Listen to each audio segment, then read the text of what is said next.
Hey guys. So today I'm going to talk about what is known as a healing crisis, or also just as a energy detox. I'll use the words interchangeably. So if I say one and then say the other, they're the same thing. Um, what is a healing crisis or an energy detox? So when you experience a healing crisis after an energy work session, the way that it works is we have our energetic body, mental body, emotional body, physical body. We also have our spiritual body at the very top of the pyramid. And so our bodies, our physical bodies, are the densest form of matter, right? And so in an energy session, you have a lot of stuff happening in these other bodies. And the physical body is going to have to reboot and play catch up and receive the updates. And so sometimes you might have energy work and you might just be tired for a day. That's fine. That's normal. And that's just your nervous system having had relaxed, and now it's like kind of digesting the energy changes, right? And then, or like, for example, when I do like cord cuttings, I've done cord cuttings on quite a few people where like they're like wiped out the next day. But what is happening is their energetic body is no longer having all these cords draining it, or they're not like connecting to other people and taking other people's energy. And so the body, like all of the bodies, have to kind of like reharmonize and recalibrate. And so then the physical body has to update. So it does this through lagging or like dragging you kind of into bed, basically. And so then as you're resting, your body is being very productive and adjusting to all of these changes, all of these energetic changes. So that can happen quite a bit. I see a lot of people in their first sessions feeling really tired after their first sessions, or sometimes even their bodies, like they'll be like, oh man, my legs feel like I did a bunch of squats. And it's because the energy that has been stored in their physical body and their legs, the emotions that have been stored in their physical body, because science has said emotions are energy in motion. And so sometimes emotions stop being an emotion. They get stuck in our fascia, which there's a lot of studies being done on psychosomatics and like the memories that our fascial tissues and interconnective tissues hold. So then as you move energy from the body through the use of energy work, the tissues have to kind of readjust to like the new energy that's there. And like it takes them a minute to like oxygenate and have this like healthy blood flow get into these places that were once like all like constricted from like maybe like you had like a big fear about moving to a whole new state like years ago and you finally made the move, but then like that fear never left, like let's say your knee, for example. And then your knee might be sore after an energy work session, because maybe like the energy work session, the intention around it was to help you let go of fear that no longer is serving you or something, right? So then your knee might be sore for like a day as it adjusts to what was released, and that's totally normal. um and it just happens because the physical body is just catching up to the other body. So it's not like the energy work made you sick and you're dying, and it's not like the energy work is bad for you, because a lot of people out here in the West, they're like, oh, it's bad to get sick. Being sick can be a blessing in disguise, because it gives you time to rest and be with yourself, and that's when our nervous system like thrives, is when it gets to like rest and digest changes. And it's really important to make time to rest and digest, even if you're not doing energy work. Maybe you've had a crazy busy week. It's a really good idea to take 30 minutes a week and just do absolutely nothing. Even if you have to put a timer on your phone, doing nothing for 30 minutes works wonders on the mind and the body. Um, and doing nothing can consist of just like laying there with your eyes closed, consist of just like hugging yourself. It could consist of a 30-minute bath listening to your favorite music for no reason except for pleasure and doing nothing. Whatever it is. And like, what does a healing crisis or energy detox consist of? So I've seen with a lot of clients, they tend to get colds. Recently, a client told me that after energy work, she has an upset stomach a couple days later, which tells me that like her stomach is digesting the changes that she received during her energy session, which she tends to be a client that's very specific in her intention. She has really good self-awareness. And so her stomach is like on board with that. And it's like, all right, like I get it. We did this in the bodies. Like, let me do my part and help digest, you know? And then I have a student that when she did the Reiki 1 attunement, she ended up being tired and she got sick for about 3 weeks. She says it might have been COVID, but she's not sure. However, COVID or not COVID, what that tells me is her body took the 3 weeks to like adjust and detox energetically. Maybe it was like, oh, catching COVID will be useful because I really need to attune to this attunement and adjust and integrate to this attunement. And so it went with it that way. Or maybe she just had a cold and it went with it that way. I see colds quite a bit with like people integrating. I had a neighbor that I did cord cutting work on, and she had a cold for about 2 weeks and she was feeling really tired and laggy for about 2 weeks. But I also know she was letting go of a lot of stuff, and it takes a minute if you're letting go of a lot to have your body catch up. And so you just got to treat your body nicely as it goes through those changes and integrates changes and reboots. Um, for myself, it's been really interesting. Right now, I'm taking a virtual pleasure boot camp with Mama Gina, and a big part of the camp is a reclamation of the word Pussy. I don't want to say it and get taken off YouTube. And reclaiming that word and the power of Pussy. And so, interestingly, I'll call it Yoni for the sake of YouTube. My Yoni ended up developing a really big like bump on like the outer labia.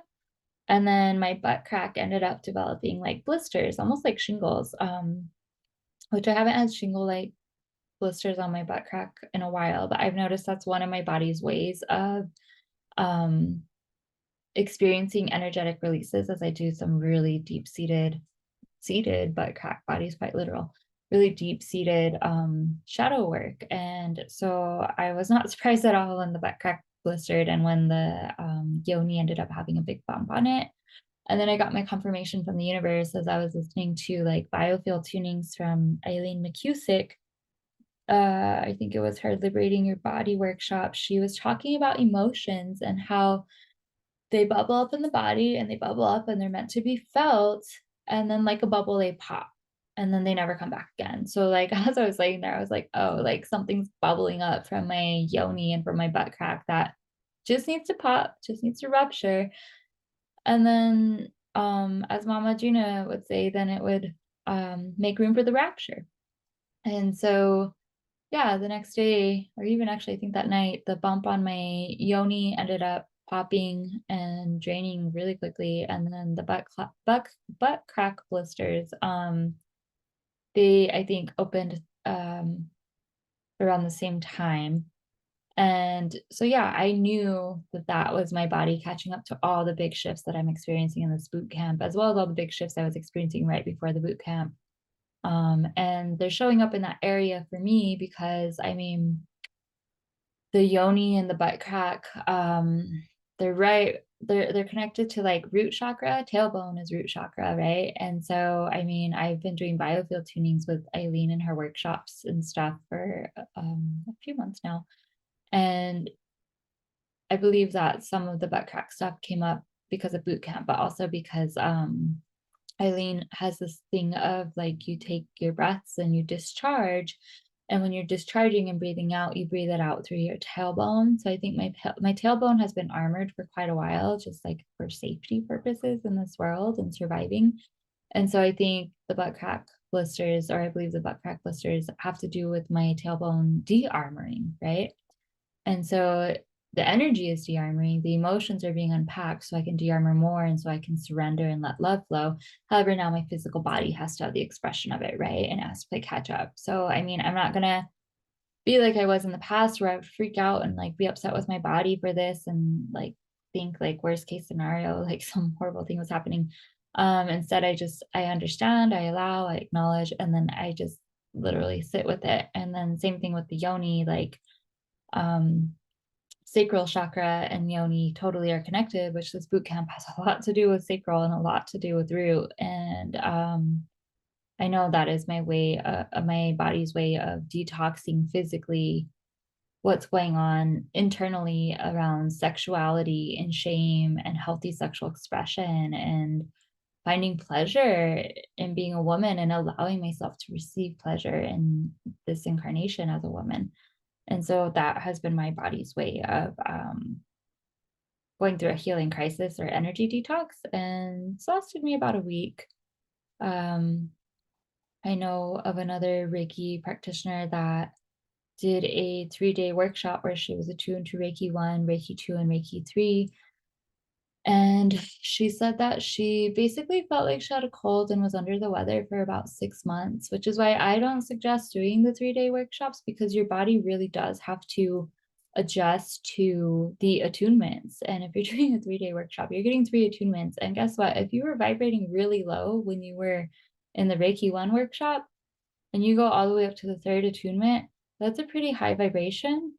And then your body's going to have a lot of reboot time that it needs, and like there won't be much you can do around it. And so yeah, and I mean that's like not a non, like that's not an absolute, like attunements and all of that, it's all an agreement and soul contract between yourself, your creator, and the practitioner when it comes to attunement. So maybe some people will get the Reiki 3 just because they're skeptical and they want to see if like a Reiki 3 is any different than Reiki 1, and then they never do anything with it again. And so maybe their body's not going to detox because it knows that this person's like skepticism and like close-heartedness isn't going to allow that energy to flow. And it knows that really like maybe the attunement was just to prove them right in their skepticism, which is totally fine. Like everybody is right in this world and everybody is wrong in this world based on whatever hologram or reality you're in. um there's really no absolutes in this world. We do create our own reality, so it's fine if like the attunement doesn't work for them, whereas another person might have a really deep calling and so their body takes on as much as they can, and then it goes through this healing crisis and really adjusts and sheds and releases all the densities. When I had my Reiki master attunement, it literally felt like I was dying. Like I saw the white light, and it didn't feel like it at the attunement, it was in the evening. Because the body is smart and it knows when to go into reboot mode too. So it was in the evening when I was home with my husband. Um, and I ended up like developing a boil on my yoni pretty much overnight, which is root chakra, which the Reiki 3 attunement like basically unplugged me from like a lot of old programs and plugged me into new programs, which when I watched a video by Christina Lopes, she had said when you get unplugged from one energy grid and plugged into another energy grid, it literally like feels like death. And so I know when I had my Reiki 3, which was the final one, that I had fully gotten unplugged and went into a whole new like timeline or energy grid. And it did feel like death. And like I was breathing like I was in labor. And I was asking Chris to take me to the river because I was like, I'm in so much pain. And it was like 3 in the morning. He's like, are you sure? And I was like, no, don't really listen to me. I'm just in pain trying to get stuff out. And yeah, it was really intense. And I was sore for a few days later, but it didn't like deter me from my passions. I just knew that I needed to make space for the energy to run through me and for my channel to clear, which also when your channel's clearing, you're gonna have emotional clearing where you cry, you weep, maybe you scream. And maybe this goes on for a while and it might be good to journal to like keep up with all of it. And then also like, hi Billy G. My little scaredy cat came out and didn't realize I was right here. Um, and yeah, maybe it'd be good to journal if you're going through the emotional releases, or maybe you're going to go through a physical release. And now that you've watched this video, maybe you're like, oh, okay, like I just did a lot on this and it's been a couple of days and I kind of don't feel the hottest. It might just be your body's way of slowing you down so it can reboot and adjust. Um, so yeah, that's how healing crises and energy detoxes can look. And what can you do to support your body as you're going through a healing crisis or energy detox? Drink lots of water, hydrate. Water moves energy through the body. It also helps nourish the body. It's really important. If you can, drink water that you like place in front of maybe like a Reiki video on YouTube that's used to like bless water. You could drink water that's purified and charged to really support your body. Or maybe like one of the things I like to do is I like to play like the 8 hour affirmation videos to like our large 5 gallon jug of water and then drink that water. And so, I mean, maybe you could place some like root chakra or like safety or grounding affirmations to the water so you can feel safe in your body as you go through your healing crisis or energy detox. Um, you can eat healthier. Try not to eat like too much heavy comfort food, like fried foods and stuff. But if you feel called to like eat a little bit of like unhealthy food, like don't beat yourself up. Like your body's probably wanting to eat some of that to help ground and like feel kind of heavy. However, also try to throw in like a green smoothie and maybe some fruits, or maybe like you're craving sugar because that's your coping mechanism and not feeling good. You kind of like maybe you slip into like I want to cope mode. And so maybe instead of going for the sugar, you end up going for like fruit, like you go for healthy sugar instead. You go for like fruit, or maybe you'll go for like a healthy fat. You'll go for like a avocado with a little bit of lemon and salt instead of like, I don't know, like some fatty burger. I don't know. Like play with it, but like try to nourish yourself in a way that is a little bit more balanced instead of like based on coping and emotional eating. That'll support your body a lot. Make sure you're hydrated. Electrolytes might not be a bad idea. There's electrolyte powders at Sprouts that are pretty healthy and don't have nearly as much sugar as Gatorade. However, if Gatorade's like what's in your budget, then go for it. Like there is no like total right or wrong way. Very valuable piece of advice I received years ago as I was going through my spiritual awakenings and stuff was because I was like, well, what about like taking medication and stuff? Like, is that going to keep me from like evolving and blah da? Because I was a perfectionist then. I'm a recovering perfectionist now. And she was like, anything spiritual that is meant to happen will happen regardless if there's medication involved or not. Which I mean, back then I was still coming out of religious programming, but now looking back, I'm like, wow, it's so true because God and Goddess are so like limitless. Like I was totally boxing them in back then, but like God, Goddess will never box you in. They'll give you exactly what you need as you need it. You can also do light exercise. I wouldn't suggest going into hardcore exercise if you're going through a healing detox. Or if maybe like you're going through one like I've gone through where you have like bumps on like your butt crack and your yoni, maybe it would be better to just rest. And so just like allow yourself to like binge watch your favorite show, or allow yourself to listen to your favorite podcast. Like one of my favorites is to listen to the Deja Blue podcast when I'm in rest mode. Like I love her stuff. And so yeah, just give your body what it needs. Check in with your body, ask it what it needs. Like don't worry about it.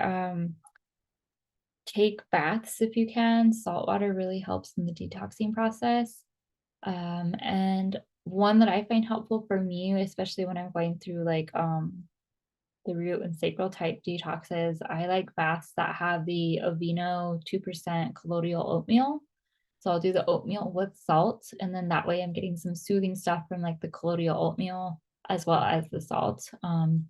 If I don't have time for baths and I'm going through some type of detox, then I like to do shower scrubs with salt. I make salt scrubs. If you'd like to purchase one, you can message me on Instagram at Flow and Glow Reiki. I make salt scrubs with the intention to balance all of the chakras and support all of the chakras.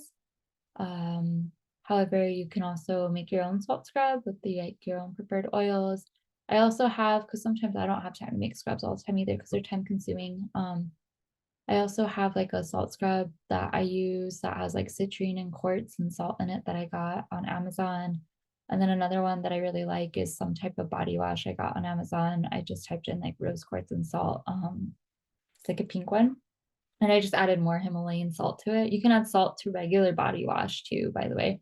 If you're like balling on a budget, like by all means, like just get some table salt, mix it into your body wash, like in the bottle, shake the bottle, and then you have like a salt body wash. So then you're able to kind of clean yourself if you don't have time for a bath, or maybe you don't have a bathtub, or maybe you don't fit in a bathtub. Like you can put salt in your body wash and that'll support your body. Also drink like teas that are grounding or maybe heart opening, either one. Listen to your intuition. I tend to, when I'm doing like self-care and like detoxing or healing crisis, I tend to really like the rooty teas. So like licorice root, cinnamon, ginger. Those are the ones my body finds really soothing. I also really like nettles and peppermint. Peppermint tea I tend to do a lot when I'm digesting and I can tell I'm digesting changes. Peppermint with ginger is really great for digestion. And then that also helps with your heart chakra and your solar plexus and your sacral chakras. If you're like thinking of drinking your teas based on chakra needs and stuff. So I think that covers everything. If you have any questions, please leave them in the comments and I'll get back to you. Or if you have any questions that maybe I can make into a video, I'd be happy to do that. Please like and share so that way this can reach other people in need of information about healing crises and energy detoxes. Make sure to subscribe to the Flow and Glow Reiki channel so that you can stay up to date on all new videos and content that Flow and Glow shares, whether it be little how-tos, intentional dances, energy transmissions, or things like this, where it's just like distributing information. You'll receive all of them in your notifications if you subscribe to the channel, which makes it easier for me to better serve you. Thank you for listening, and I hope you have a great rest of your day or evening, wherever you may be. Namaste, aho.